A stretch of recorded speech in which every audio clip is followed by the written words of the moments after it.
कैसे हैं आप सब। तो यार एक नया वैकेंसी आया है, that is the dean academic. ठीक है, all India institute of medical science में ही है, जोधपुर एम्स में है ये वैकेंसी। 28 नवंबर को ये वैकेंसी निकला है। Recruitment for the post of non academic junior resident dental में ही ये वैकेंसी है आपका। और एप्लीकेशन इसके लिए मांगे गए 4 सीटें हैं टोटल, जिसमें से 2 जनरल कैटेगरी के लिए है, एक ईडब्ल्यूएस के लिए है और बाकी ओबीसी के लिए है। इसका जो ग्रेड पे होगा नॉन एकेडमिक का 15,600 टू 39,100 प्लस ग्रेड पे मिलेगा। उसके अलावा अदर अलाउंसेस जो मिलता है that will be given to you according to the 7th pay scale.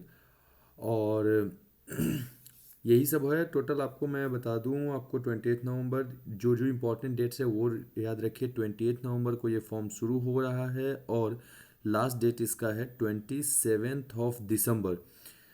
इनमें कोई हार्ड कॉपी आपको नहीं भेजना है। ये वैकेंसी जो है कम्प्लीटली प्रोविजनल है एंड सब्जेक्ट टू वेरिएशन, ये सब तो रहता ही है हर जगह का क्राइटेरिया। ईडब्ल्यूएस का गाइडलाइन वही जो सेंट्रल गवर्नमेंट का गाइडलाइन है वही फॉलो होगा। एससी एसटी ओबीसी का 4% का जो पीडब्ल्यूडी का हॉरिजॉन्टल बेसिस पे लॉ है वो रहेगा।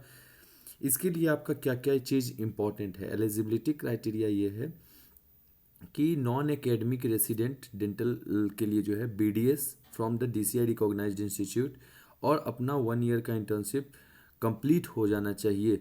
ठीक है, बाय द और इसके लिए आपको जो भी क्वालिफाइंग एग्जामिनेशन है August 2023 and result should be declare to this effect on or before this. ये थोड़ा सा गड़बड़ है कि 31 अगस्त तक आपका जो रिजल्ट है वो आ जाना चाहिए किसी भी तरीके से। बाकी बहुत सारे इंस्टीट्यूशन हैं ऐसे जहाँ पे 31 अगस्त तक नहीं आया है। एंड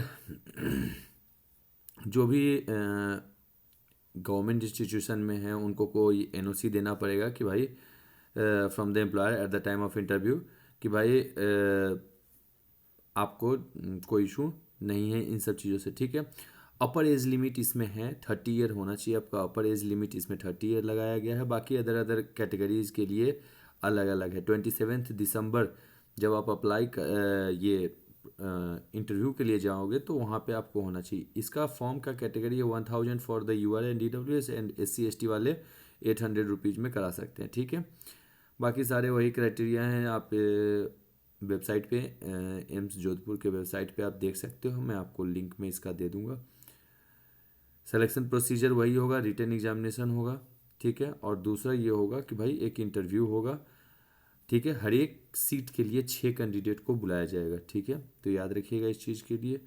और डॉक्यूमेंट क्या क्या चाहिए होगा, आई कार्ड, एड्रेस प्रूफ जो भी आप कैटेगरी में है वो, class 10 twelfth marksheet, BDS marksheet and degree, FMG अगर आप बाहर से करके आए हैं तो। उसके बाद registration dental council of India, state dental council of India में चाहिए होगा आपका। उसके अलावा नॉन क्रीमी लेयर में है तो आपको वो सब देना पड़ेगा। फिर कोई पब्लिकेशन अगर आपने कराया है तो वो भी ऑप्शनल है, आपके लिए बेनिफिशियल होगा। एनी अदर रेलिवेंट डॉक्यूमेंट जो कि आप दे सकते हैं। तो यही था क्राइटेरिया कंप्लीट, मैंने आपको बता दिया। Terms and condition 12 month period के लिए है, प्योरली कॉन्ट्रेक्चुअल है। उसके बाद आपको कॉन्ट्रैक्ट जैसे ही एक्सपायर होगा तो हो सकता है म्यूचुअल कंसेंट से ये डिसाइड होगा कि ठीक है मैं आपका रिन्यू कर रहा हूँ, लेकिन वैसे चांसेस बहुत कम ही होते हैं। ठीक है, लीव आपका जो है वो आपको पता ही है, जो सेंट्रल गवर्नमेंट के एम्प्लॉयज़ पे एप्लीकेबल होता है वही आप पे होगा। तो ये डीन ऑफिस से निकला हुआ था, मैंने आपको बता दिया। तो आई होप कि समझ में आ गया होगा। सिंपल बेसिक बेसिक बात यह है कि 28 दिसंबर को ये नोटिस आया, तो अब फॉर्म लाइव है, आप जा कर के भर सकते हैं। अगर आपको देखना है तो मैं आपको इसका साइट भी शो कर देता हूँ।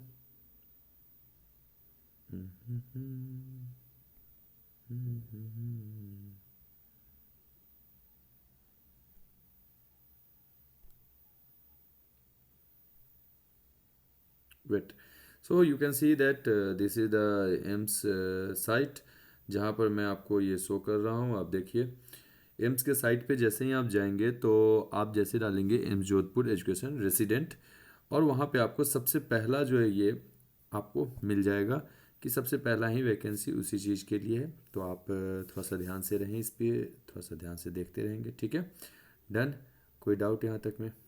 तो आप मुझे कमेंट बॉक्स में पूछ सकते हो, बाकी आप मेरे व्हाट्सएप पे भी पूछ सकते हो। सबका लिंक आपको डिस्क्रिप्शन में मिल ही जाता है। ठीक है, थैंक यू।